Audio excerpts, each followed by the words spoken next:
All right, guys, what's going on? Dan and Jay from Glass Culture Podcast, and today we got a huge one. We have 6 to 7 awesome topics, starting with the Putin interview, which was done with Tucker Carlson, the Epstein theory that I've been kicking around for a little bit, Bill Gates theory, Stephen Crowder's work with kind of uncovering a BlackRock scandal, the White House wanting Biden completely out, and is the NBA rigged? So stay tuned, guys. Let's get into it. I'm Dan. I'm Jay. Cueing the intro. Why do I feel like I'm about to be offended? Oh shit! Here we go again. So you've watched all the Putin. I'm gonna say Putin interview. Yeah, Big it Vlad. felt honestly like 2.5 hours. It wasn't, but it felt like it. I've heard that he's got a lot of encyclopedic knowledge on Russia. Yeah, and it was terribly dubbed as well. Like, I mean, they could have got a better voiceover, that's for sure. It was very draining. Um, but yeah, he definitely went in depth on history, that's for sure. Yeah. So Yeah.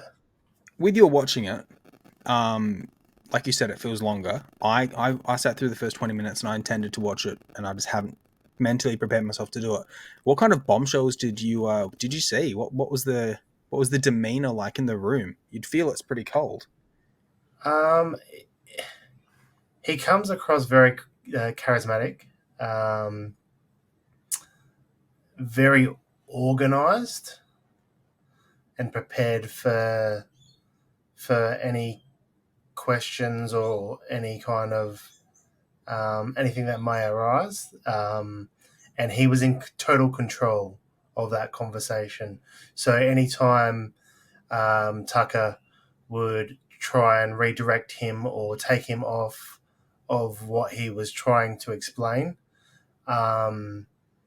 he kind of, not sternly, but he kind of let it be known that he will get to whatever that question is, but he wants to get this part off his chest or explain this part first.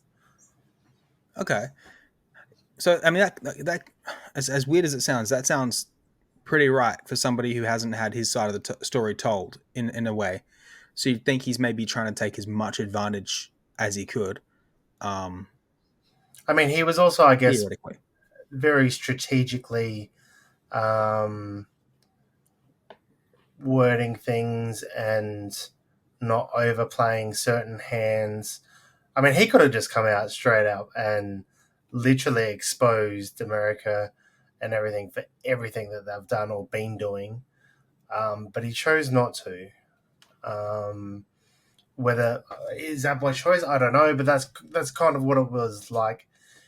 Literally, like he chose not to exactly answer and point the finger exactly. Like he could prove a lot of things, but he didn't.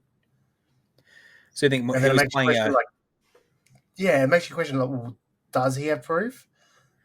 But like, I'm pretty sure he would have proof. You know what I mean? It's like, I think it's like higher up big boy games. Like we can all speculate and we can all make our own opinions um, on kind of what's going on, what we've been told.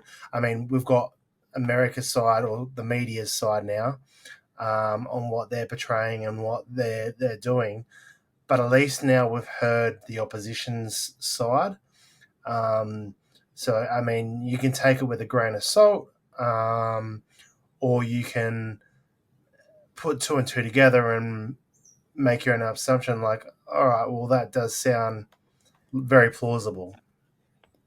I think it was a diplomatic move to kind of say things along the lines of, I know this, I know that, but not give the proof. I think it was a purely diplomatic move by him to show the power that he has. Yeah, probably. Hmm. I mean, there would have to be people um, at the White House sweating. That's for sure. Yeah, there'd definitely be some worriedness going on there for sure. Hmm.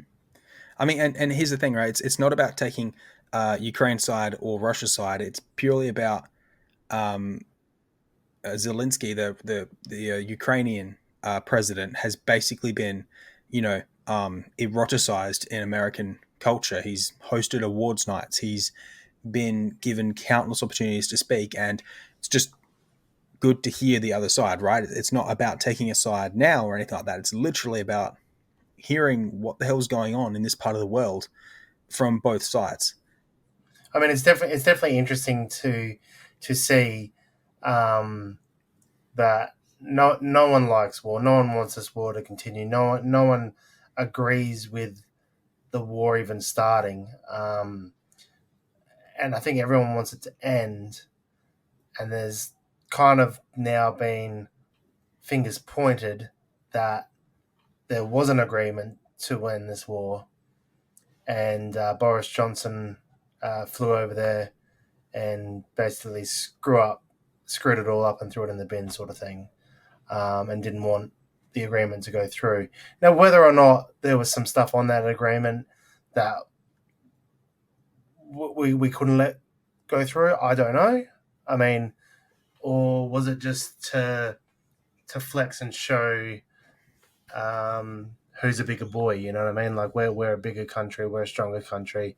We're not going to be bullied or talked or negotiated basically with. We'll put you in your place, sort of thing. And that's kind of shown maybe that hasn't been the right tactic. Well, and I think Boris Johnson was kind of this was at the behest of Joe Biden, that Boris Johnson went over there to talk to Zelensky and make that move. So that kind of shows, these people are coordinating their efforts around this, situation. So what do you reckon so far? Have you seen much of the media backlash on the interview?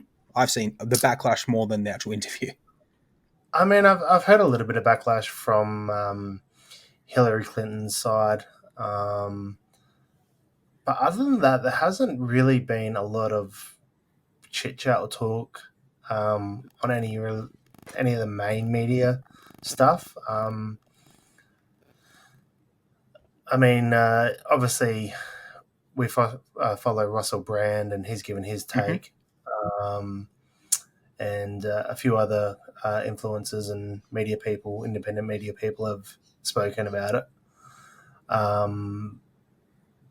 But there's been no real, besides, the backlash of not letting him back in, Tucker Carlson that is back into America, which is just stupid, and stuff like that. There hasn't really been much, to be honest. There hasn't been as much as you think. I know that No.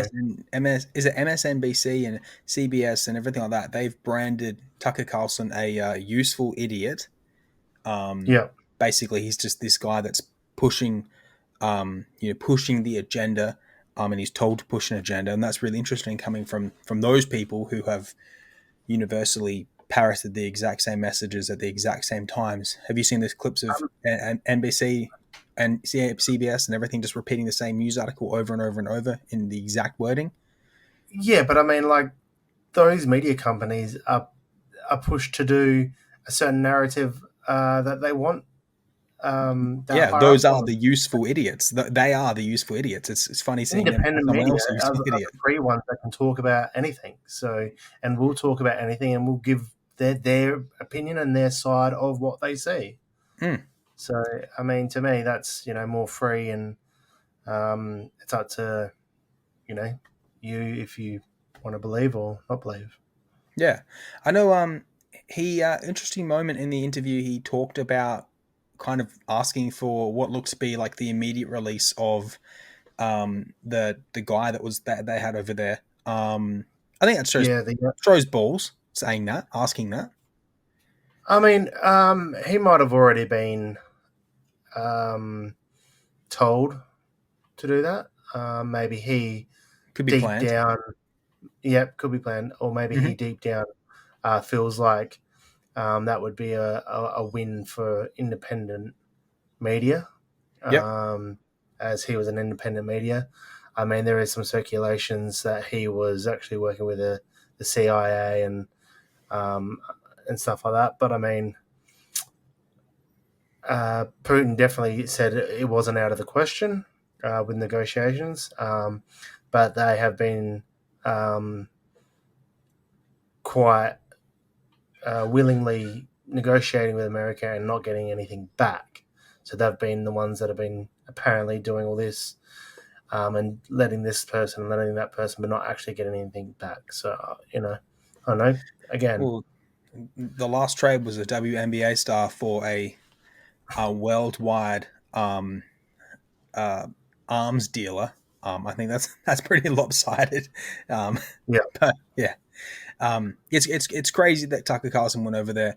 It was his Barbara Walters moment. I'm not sure if you recall, but I did see a couple of clips. Barbara Walters in the 80s went and spoke to an actual dictator, like one of those guys who would just off people right there in front of cameras. So this was Tucker Carlson's moment to go and talk to a big, against the grain politician, dictator, whatever you want to call him. So good that he had the balls to go and do it. Definitely great for his career, I think. Yeah. Definitely, I think, pulled a lot of eyes. I mean, I think when I viewed it a couple of hours later, the interview, it already had like 1.5 million on YouTube, I reckon. So Yeah, I think it's hit like 20 million views on Twitter because Elon shared it. It's got like 2 million on Rumble. Clips are everywhere, so heaps of people are just watching clips. That's why I'm getting most of my stuff from the clips. It's just easier for me to take in with the way they did the dubbing there. But I also wanted to ask. Yeah. You know what I thought was very weird. It probably absolutely means nothing, but at the beginning of the interview, he plays around with his watch. Then he takes his watch off and he sits it on the coffee table. I thought that was very, very weird. I don't know. Putin? Am I looking? Yeah, am I looking too much into that? I mean, that's a power play. I reckon that's a power play. Saying like, I've got it here. I've got the time. Maybe it's like a power play. Maybe. Okay. Or maybe. Was it like a I'm letting my guard down, I'm going to be relaxed, kind of like, to make Tucker feel more relaxed, like a psychological thing, like to make the opposition feel more relaxed? Perhaps. Well, Big Vlad was part of the KGB before he was president. So, and they're, a very, just like the CIA and everything like that, they have very strategic ways of getting into someone's head. So every chance that is the case, I reckon. And I mean, also you got to think Tucker going over there, he would have had to get a new phone, new laptop. You know what I mean? Like everything would have had like new Google Drive. Everything would have had to have been fresh and crisp. Yeah, because just probably connecting to the Wi-Fi over there would be you'd be able to be hacked. Like, I mean, like any kind of like, yeah, you know what I mean? Like, it would have had to been so like top secret, like careful, that you didn't give away anything. So using a password that you've never ever seen on the bin password before, like the craziest password. It wouldn't have been anything. It wouldn't have been like his kid's name and then like his year of birth or something crazy like that. Everything would be fresh, and he would be an idiot if he didn't do that. Yeah. And even then, you don't know what they're able to do using their Wi-Fi. Maybe they're actually able to encrypt something onto his, hit the mic, into his gear. Yeah. So, but in taking it all, it sounded like basically that Putin had watched the US keep moving their military, because it was, in the bit of the history, he says that there was an agreement that was signed that NATO wouldn't move 1 inch to the east, and they just kept on moving and putting different military bases and bringing in this this country to NATO and that country, and kept on moving, and then eventually it got too close where Ukraine is technically part of Russia, old Russia, and they were trying to flirt with the idea of bringing Ukraine into NATO, and that was, I guess, the last straw for them to put up a stand and say that's not right. because then you'll have all your military bases and nukes, and it'll be so much easier strategically to cut them off from their supply chains and all that Yeah. kind of stuff. So strategically wise, that was the straw that broke the camel's back, which made Russia then move in, and then I think they were in Kiev or something like that, and then that's when that agreement was signed to pull back and everything. So that's when Russia pulled back their army out of Kiev, and then that's when obviously Boris Johnson flew over from the word of Biden, and that's where we are today. And that's when they came back in and dug in, and I mean they're not going to give up, and they've basically said that like we're happy to negotiate, but you don't want to negotiate. Yeah. I mean, it's pretty crazy to think about the whole situation, to think about the way it's being politicized, to potentially create a situation where we are thrust into WW3 as a world, and all because people want to stay in power, they're willing to do this kind of stuff. That's kind of the ideas that are being put forward. Well, I mean, they've for so long weaponized the dollar, and they've kind of like had this powerhouse and monopoly for so long, and they've kind of have they gotten too comfortable? Have they gotten a little bit slack? Or have they let a few things go which they didn't think were going to get as big, and all of a sudden now you've tried to cut Russia off with all the sanctions and stuff like that. It hasn't worked because they've gone around and buddied up with China and basically got a lot of their trade route through there. Then you've got the BRICS forming, which is, GPD wise bigger than obviously the NATO and the WEF and stuff like that. So it's sort of like been America ruling over the whole world, Mm. and it's now kind of like fractioning into two. Yeah. Like, basically pick your side. Yeah, pretty much. And there's so many countries, like so many little countries that are all around and involved. If there is a big escalation, they all kind of have to become involved because they're right there. Yeah, Unfortunately. yeah. But Like, you could think about it a step further, like, and you could think about like, do you try and is this all a big play to stop Russia mobilizing and getting bigger? Because if they get bigger, they will basically take over the world and push forward and start taking over Finland and Poland, and then all of a sudden, then you do have World War III. If they start getting their steps in order, and everything, and then once that's happened, it's going to be very, very hard to stop that might, or is this like just trying to hold them at bay from doing that? yeah, and very, very quickly, all the stuff that's happening in the other areas of the world, like the Middle East, that all becomes used and trivialized. And then that all becomes its own thing. And then everybody buddies up and makes alliances. And that's where it all escalates, even further.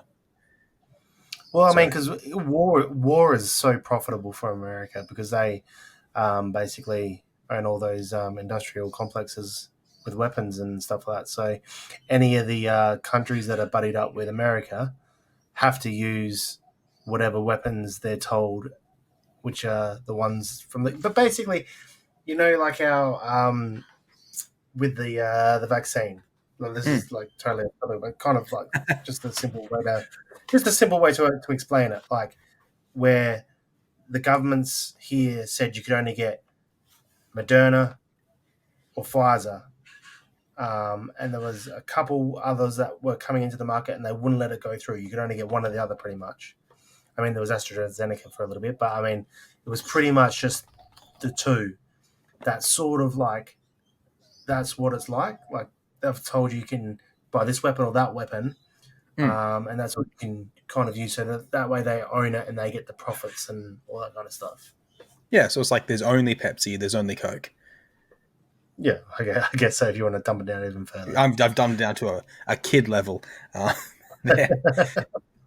But this is a great segue because at a time like this, you also need strong leaders. And as evidenced by the Tucker Carlson interview, Putin has at least coached himself or been coached to at least appear to be incredibly strong-minded and powerful and, a real big thinker. But in America, things are looking a little bit different with the White House and with Biden, wouldn't you say? yeah. Well, I mean, technically, wasn't Putin already supposed to be dead or dying of cancer and all that? Like, I mean, That's what people are saying. that was the rumor of the Western media. Mm. But yeah, as for Biden, I mean, he looks like an old man who's got dementia now. Yeah, well, I mean, a year ago, people were saying that Putin was a crazy madman. He was not able to think or act properly. And then this interview Mm-hmm. comes out, and it's like, well, that's actually couldn't be further from the truth. And then, let's back up a little bit.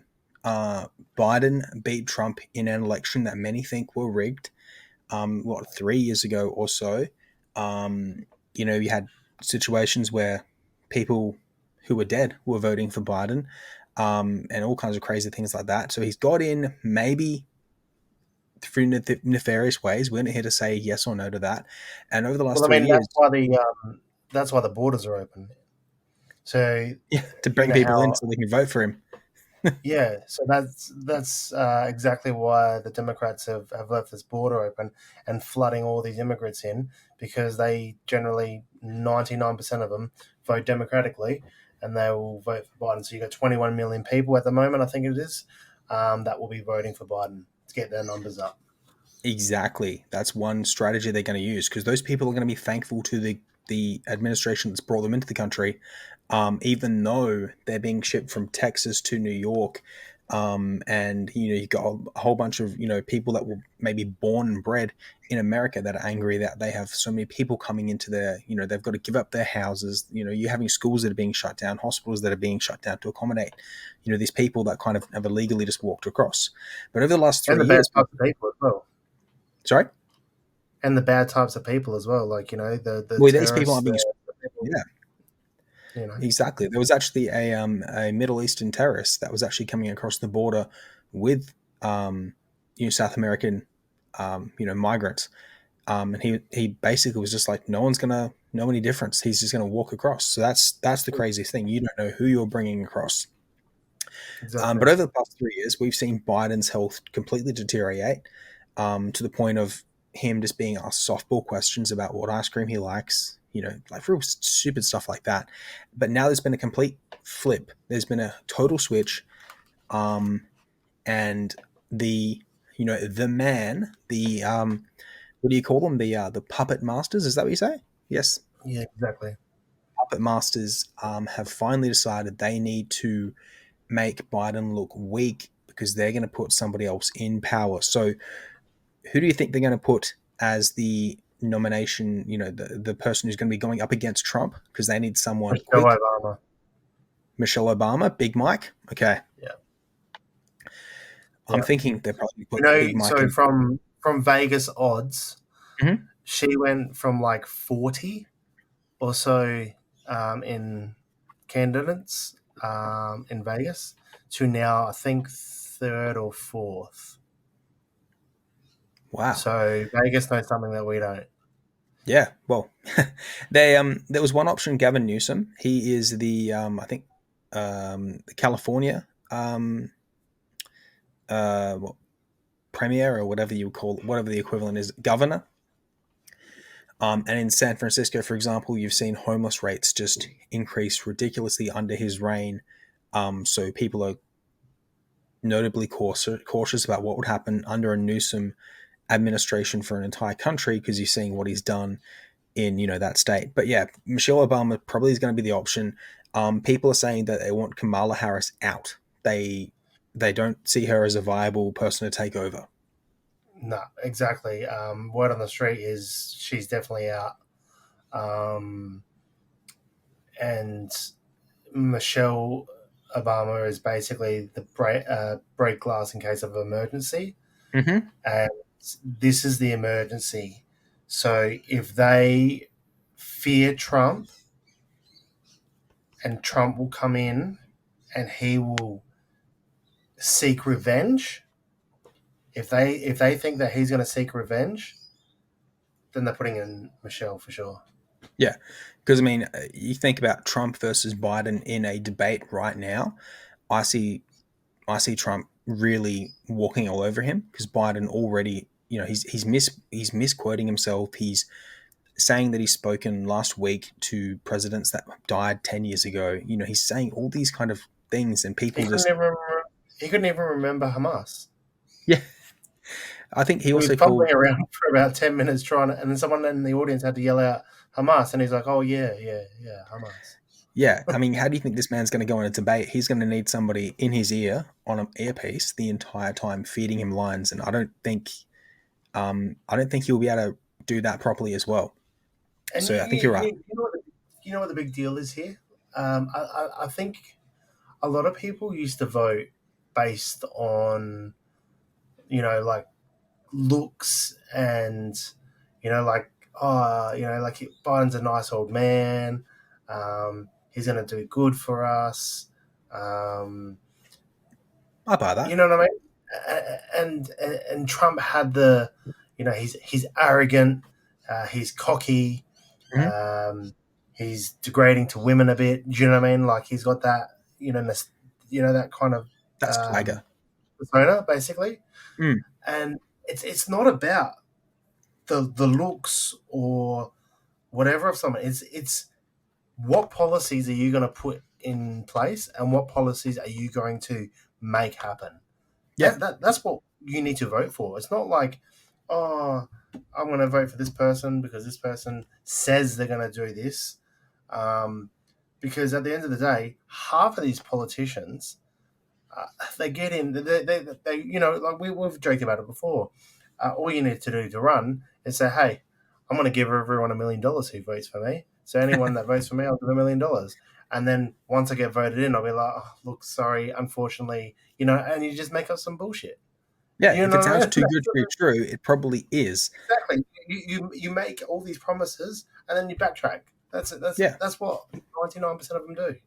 But with Trump, that a lot of it is he's going to come in and he's going to try and do exactly what he says, no matter the cause. Like he wants the best for the country, and he will go out of every means and every possible angle to make that happen. Yeah, so he comes across as honest. Regardless of if you think he's a racist, which he's not, and regardless of if you think he hates Jews, which he doesn't, he will do everything in his power to make it happen. And actually, what I've heard on another podcast was apparently, even though there's like a 1% population of Jews in America, they've got a very, very loud voice.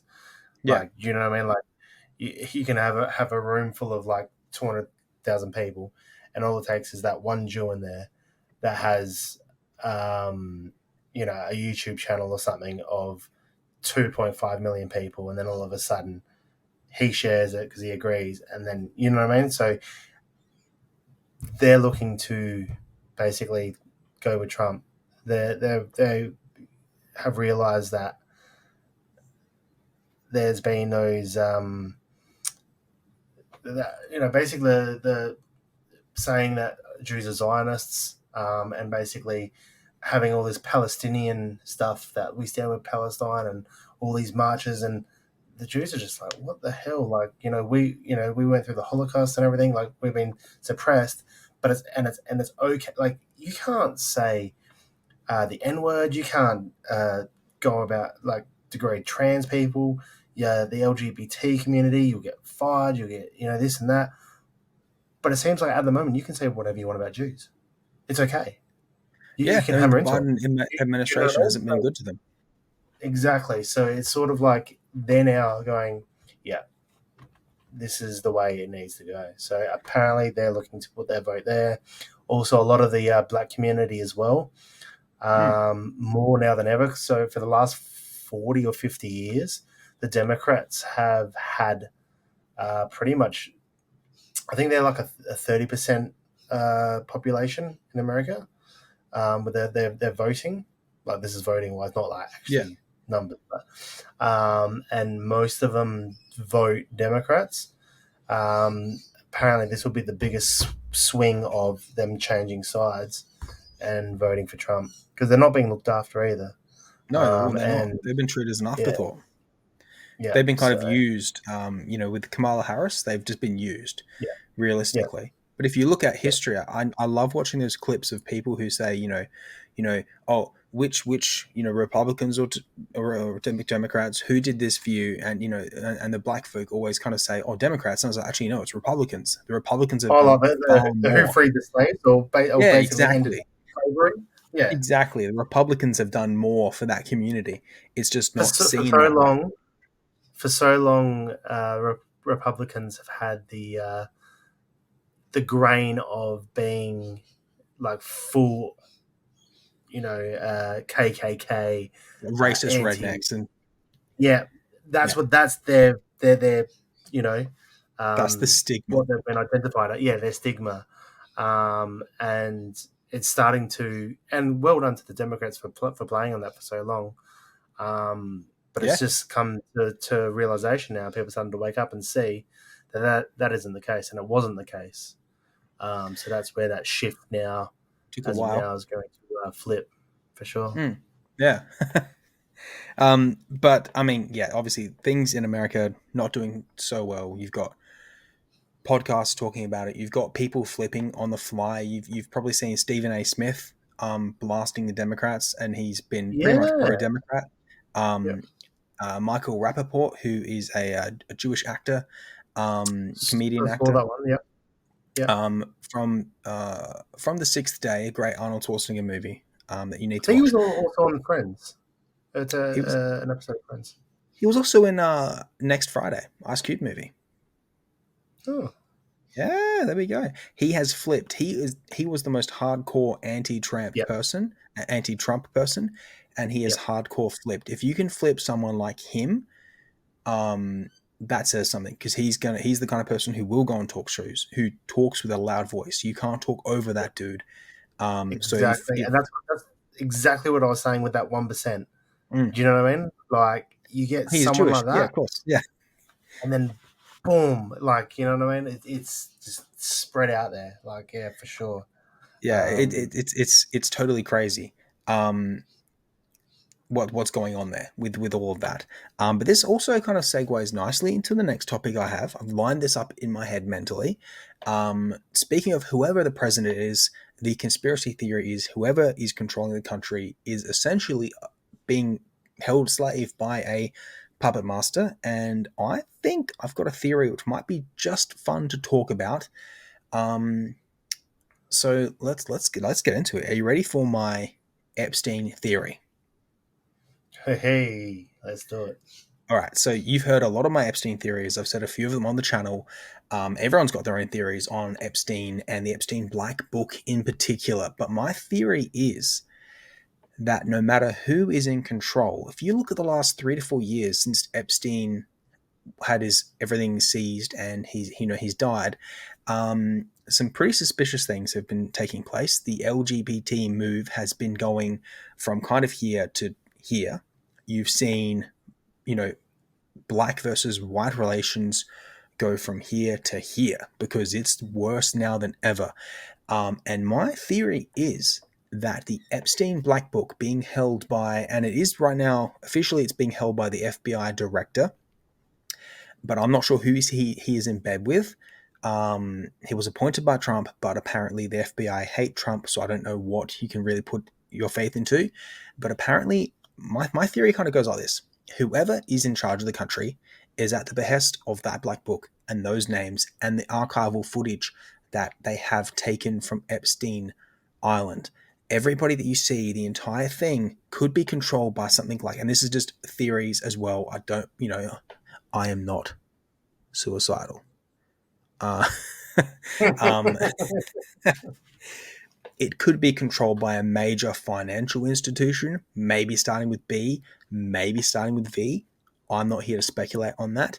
And they could be trying to bring about certain events in the world to further enrich themselves by having the information, having access to the archival footages of top level CEOs, executives, governors, presidents of multiple countries, and using that as a blackmailing device to essentially get them to do whatever they want. They know that the LGBT movement is kind of derailing the country, push it harder because they want the country to derail. They know black versus white relations is something which is very easy for them to manipulate, easier than ever. And this is a way, by using this blackmailing, to enforce it even harder by pushing the agenda on everybody. Kind of thoughts. What do you think? I mean, first of all, I think with this FBI director, whether he hates Trump or whether he loves Trump, I mean, you'd hope that whatever information he has, he would do the right thing. You know what I mean? Like whether you hate Trump, but if you've got the information blatantly there to expose and fix this corruption of kids and all this stuff, that you would basically put that forth. So, Do the I right mean, thing. first of all, Exactly. yeah, I feel like, if you've got a conscience, you do the right thing. Mm-hmm. Second of all, I'm guessing you were talking about BlackRock and Vanguard. Is that correct? That's why I mentioned the fact that I am of sound mind and body, and I'm not suicidal.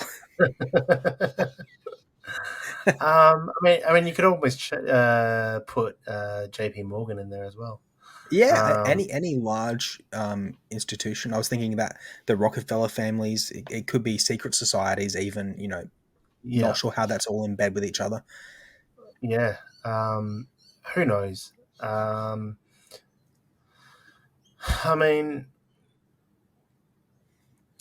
it was definitely, I guess, proven that it was possibly FBI related, the whole island, and it was for a bigger agenda. It's a very Um, juicy theory as well. yeah, so I mean, who knows? I guess we want it to come out. We want everything to be exposed, Mm-hmm. but at the same time, I mean, everything's being, with like you said, with the LGBT and all that kind of pushed forward. The racial pushes, Disney going so woke, and I mean, you just look at what happened the other day with Johnny Depp, and now they're putting a black gay woman Um, as. I believe they're making it lame and gay and black. Mm, Yeah. for Pirates of the Caribbean. So I Yep. mean, what a terrible move! What I mean, a all of those. terrible. You remember all those stories, all that all those stories growing up, all those stories about black, gay, lesbian pirates. I remember. I had so many books read to me. I It was mean, all gay and lesbian pirates.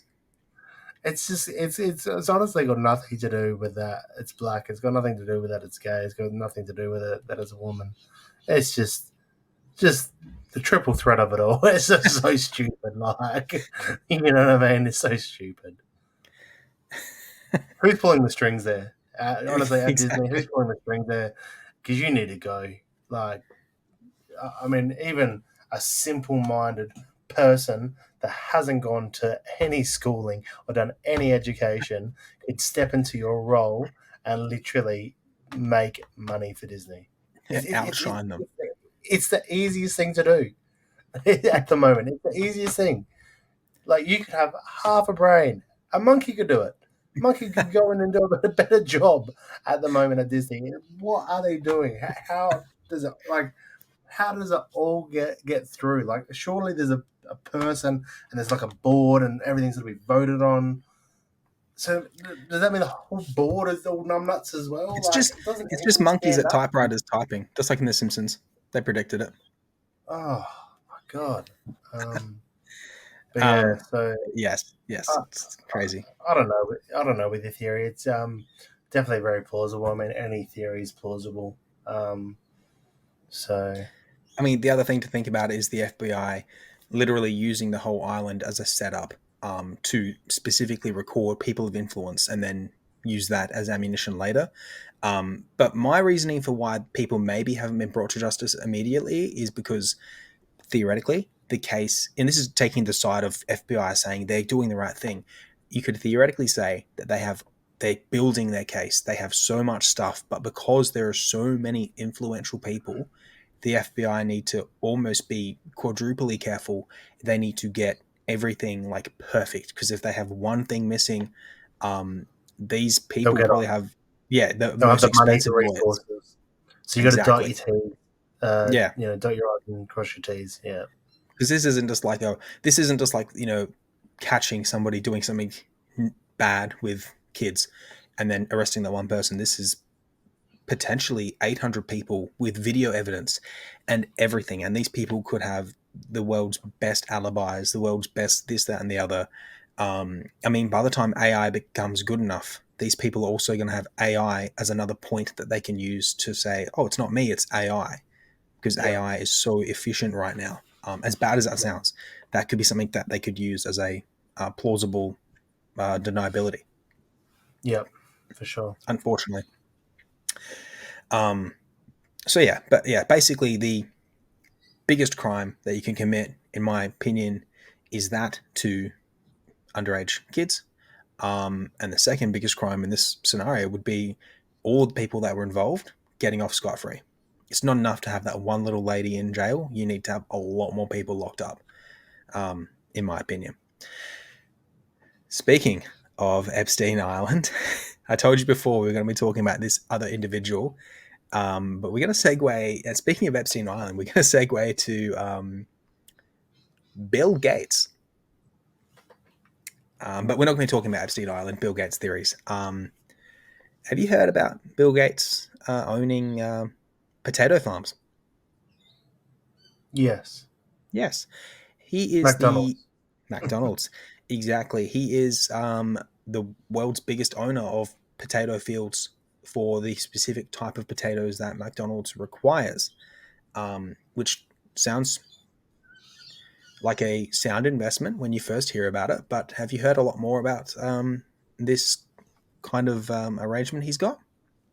I know they only use a certain potato, and that potato is super susceptible to bugs and infestation. And basically, they've got to spray the crops like thoroughly with all these poisons and um, more than once or twice. They need to like basically pop stuff in that kills anything that touches it. Yeah. And then obviously these potatoes can absorb a lot of these poisons because apparently people can't even go in to pick the potatoes or go in there to check anything or clear anything of the infestation out for a few days or for a week or so after they've It's sprayed because it's so yeah. poisonous still. It's so That's poisonous as you can't far go as in what there. I've heard. Yeah. Yeah, Um, that's what I've heard. so imagine this: you're getting McDonald's chips and you're eating these fries, and for a lot of people, the fries are the yummiest part about getting a McDonald's meal because they taste Oh, so they're good. delicious. They're They're well delicious. salted, the oil, everything tastes good. But It's also my favorite thing. imagine if you have something which is that poisonous from being pesticided over and over. Imagine what else that's doing to your body. I thought it was something worth talking about because you don't hear about it enough. I've heard a few people talking about it, but it almost seems like nobody cares. Everybody's just like, oh, Bill Gates, he's just a good, honest businessman. He wouldn't do anything to harm me. And then that also segues us into Bill Gates creating the problem and selling the solution. You're going opaque. So had to put, get my makeup team together. Oh yeah, exactly. As it is. So, Bill Gates creating the problem, selling the solution. Now you're the one that gave me that phrase. I'm not sure if you stole it from someone, but it resonated with me and I loved it. Obviously, we both know a few of Bill Gates's problem solving. Do you want to give us a rundown of a couple of Bill Gates's problems that he's solving? Uh, Simple thing. He started off, didn't he, with the software and basically created a virus on your computer and sold an antivirus that would basically stop your computer from getting viruses. So he created the problem and Mm-hmm. then he sold you the solution. And then there was, whether or not I think he was invested in Wuhan with the basically the The lab. stuff that they were, you know, testing around and playing around with and chemical welfare and stuff like that over there. And then he also had money in the vaccine. So, create the problem and sell your solution. So, a couple instances there, and then we move over to the potato. Yes, but for someone who seems to be into potentially creating a virus or something that is a negative upon the intended recipient, it seems very interesting that this person's also in bed with manufacturing fries Well, and I mean, then he's also selling them. creating fake meat as well at the moment, and what kind of stuff is that gonna? What's that gonna do? I mean, Exactly. I mean, you can't I say he's think doing it to save animals. He's killing millions of them every day just trying to get his potatoes clean. I think Italy has already come out and said, yeah, we're not selling any of that. We're not having any of that here. So Also, when it comes to health, I mean, if you have a look at Bill Gates, he's not really the most reliable looking person when it comes to health. Uh, he's not in in my shape, is opinion. he? No, no, he's not. He's not like a billionaire like Mark Zuckerberg who has a strict regime of martial arts and Even Jeff clearly eating Bezos. healthy. Yeah, exactly. Yeah, but yeah, I wanted to kind of brush on that topic because I find that very very interesting. Now we've got a couple more topics to cover. Now, these aren't ones we can segue because the other ones segued quite nicely into each other. This one here kind of reverts us back to the BlackRock scenario. Now, not everyone knows the name Steven Crowder, but he's an American independent journalist and YouTube presenter. Most famous for doing the bit sitting at a desk outside of college saying, X is this way, change my mind, and then getting people to approach him, trying to change his mind, getting into a spirited debate right there. He started that trend. It's since been taken off by other people, but he was the kind of main person who did that. And that's how he kind of got famous, well, for me at least.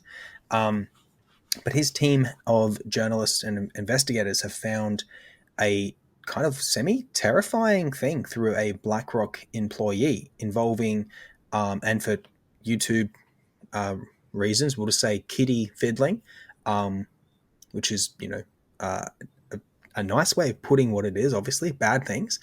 But a person from BlackRock, her email was used on countless websites, which did that particular thing, looking at that stuff and viewing those videos, seeing how BlackRock, multi-millionaire corporation, Bill Gates, Epstein, all these people seem to be linked to kids in some nefarious way. I find that to be a little unsettling. What do you think? I mean, I think apparently it's an extremely profitable business. When you hear about how many trillions of dollars a year child trafficking and all that Mm, is, so to think that these people around the world and these companies that are unknown to us do this stuff, it's quite scary, and needs to be exposed for sure. yeah, it's terrifying stuff. So basically, this individual had her email used, and the first thing that the Stephen Crowder's investigation team wanted to do was find out if her email is real. They don't want to go and say this person is evil. They obviously checked. It was a real email. It was a real corporate email. It was really used to do these things, and that's when they reached out to this person and wanted comment on it, probably because they wanted a juicy video. This could be the scoop of a lifetime for some people. And instead of going back to them, she had the BlackRock. She didn't have her own personal lawyers. She had BlackRock's corporate lawyers, who I'm sure you can imagine would be amongst the highest paid lawyers on earth, go back with cease and desists and all kinds of, you will be sued if this is released, yada, yada, yada. What's your take on that as a response? I mean, Because to me, you've it got to sounds like an think. admission of guilt. I mean, initially you think that it sounds guilty, Mhm. but I mean, also, if you're innocent, you don't, and you're in those high positions, you don't even want to deal with these kind of people. So, I mean, you could make the play that she was just like, yeah, I'm not messing around with this. I'm going to get the best of the best lawyers, and they're just going to end this because this is too dangerous and not right that to be mucking around with. So that's That's kind perfectly of, fair. Yeah. yeah. I mean, unless there's proof, visual proof, I guess, of her on those sites. I mean, you can only speculate. Still, you can, can you put the whereabouts of the GPS location of she was at work, she was here, she was on Mm. that at that time, and you know what I mean. Can you do all of that? VPNs can be Maybe. faked. You can kind Um, of play around with the systems to trick a VPN, can't you? but she could have been hacked. So many different things. Mm. So I don't know. It's a very interesting theory and thing that got out with proof, but just to me, not enough. Not enough, yeah.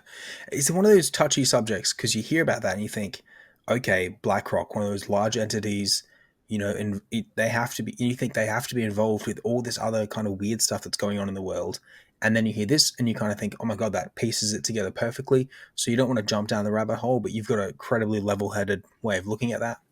Um, I'm a bit more skeptical, but who knows? Who knows, really? Um, Everyone can have their opinion. Exactly. Yeah, scary stuff. You're right. If someone came to me with that, and I'd be like, oh, I mean, I'll just be like, no, you're wrong. That's stupid. No. For me, it's the fact that she didn't even come and speak for herself. She just had lawyers go straight to them. But yeah, you're right. If someone came to you with that information, you'd be like, what's the quickest way I can make this go away? Because it's not right. And if this gets in the public and it's not true, I could be taken out by somebody for something that I never even did. Yeah, So, it makes exactly. sense. And, she's a female instead of a male. So sometimes they have a more innate fear just in general of stuff rather than, a man maybe. But yeah, no, that's very level headed like that. And I wanted to touch on, this is the last topic that I have as well. The NBA. I know it's almost out of place. I don't know why I'm saying it, but the NBA is rigged, and I think I've got a little bit of fun proof to kind of prove it to everyone. So, do you want to hear my NBA rigged theory? I mean, I've heard that there's script writers in NBA and also the NFL, and it definitely does feel like it sometimes that there is. So I would love to hear it. All right. So, I have said this before a little bit, I've touched on it, but in 2014, the NBA signed into a 10-year agreement for distribution rights, and that went to Disney, who went through the ESPN banner to kind of do the distribution. And now that's coming to a close. So for the beginning of the 2025-2026 season, they're going to have a new deal in place. So they're kind of locking that deal in now. So you're seeing some really interesting things happen. For example, a couple of weeks ago, you had Embiid, Luka, and I think three other players all hit super high points per game on the anniversary of Kobe Bryant, the 20-year anniversary of Kobe Bryant scoring 81 against the Raptors. Interesting storytelling. You had another player do 73, 70, and a couple of the really, really high scoring games. Interesting that they chose that week to kind of have those really big scoring outbursts, in my opinion. This season, you also have LeBron James about to cross 40K for points, which is a big market, opportunity right there for marketing. And you're going to have, obviously more scenarios like that play out throughout the season with these big kind of, thirsts in NBA. And I think the reason is because the previous agreement was not really including streaming and, watching on your phone or your iPad, the way it is now. As you can just turn on your lunch break and you can watch a basketball game on the NBA app. Back in the day, you really didn't have that option 10 years ago. So now the agreement's over. Everybody wants their piece of the pie. And now the agreement's probably going to be set for potentially $20 to $25 billion for the next 10 years, where it was previously about $3 to $4 billion for distribution. So in my mind, the script writers need to do certain things like put the Lakers in a position to be able to go and compete in the playoffs. They don't have to win. They just have to be able to get in there and compete, which is why you're seeing scenarios where the Lakers will get 30 free throws in a game where they don't even go into the paint, and all these other kind of things, because they need their big, high earning teams in positions to succeed so that they can do everything they can to put together a package to get the next distribution deal and get their bag basically. That's my theory. I think it's strong because it's not something where someone's being taken out. It's kind of something where it kind of sounds realistic to a certain degree. But yeah, what do you think? I mean, well, you already have the Lakers with the play-in, winning the play-in. I mean, they Yeah. shouldn't have had any business winning that. Yeah. And the Pacers should have won. They were by far the better team in that play-in. And it's almost sort of like script written that LeBron goes in and adds another championship. The first to do this. Yeah, They put a banner up for that. So in history now, it'll be LeBron. He's actually his name in that. You know what I mean? Yeah. So it's almost like that was written in. The mid-season thing, absolutely dreadful. I mean, a lot of the calls and the reffing at the moment, I reckon you can see about 4 or 5 plays that'll happen, and there'll be a call, and they and it's almost like, how like they'll replay things. They won't replay the call, so like a woman will call the woman ref is renowned for it. I mean, she'll call the ball out, right? So she'll say stepped out of bounds, right? As you're watching, don't they do like a little replay as they're talking, the commentators, and they say, "Oh, was he out? Oh no, he wasn't." No, they completely miss. They skip over it because they know he wasn't out, and the coaches don't challenge it. And I mean, the players like, I didn't step out. Like I'm nowhere near the line, and you can see watching the game, he was like a foot away from the line. It's almost like they can't question her because she's a female as well, and that sounds weird, but yeah, like they're afraid to question her almost. Yeah, exactly. Yeah, but yeah, that's just one scenario. There's calls and everything that just, and I mean, don't they get reviewed? These refs, don't they get reviewed and pulled up, like, or even at halftime, like, you know what, you might. I think there's a referee tribunal. There's not. I mean, like they're not getting called up on nothing. Yeah, they don't seem to be. So many bad calls every single game. I mean, like with all the technology that you got, it's not hard for someone upstairs to be like, you messed that up. Quickly overturn that. Like obviously when there's like little slapping fouls, it's hard to do. But I mean, some things you can definitely see. Yeah. If there's 12 people in front of you running around, you're not going to catch everything. But the big things you need to catch. Especially when there's there's like 4 or 5 refs, isn't there? 1, 2, 3 or 4, 3. And they're all around the area. Like it's not like they're gone. They need, I mean, if anything's going to be replaced by AI, ref work would be something. Put multiple cameras on all the boundaries, and certain things can be captured with the camera. Not everything. I mean, they've already done that with the tennis, haven't they? They've gotten rid of all the linesmen. So there's no more linesmen in the tennis. It's just the ball boys and the main ref now.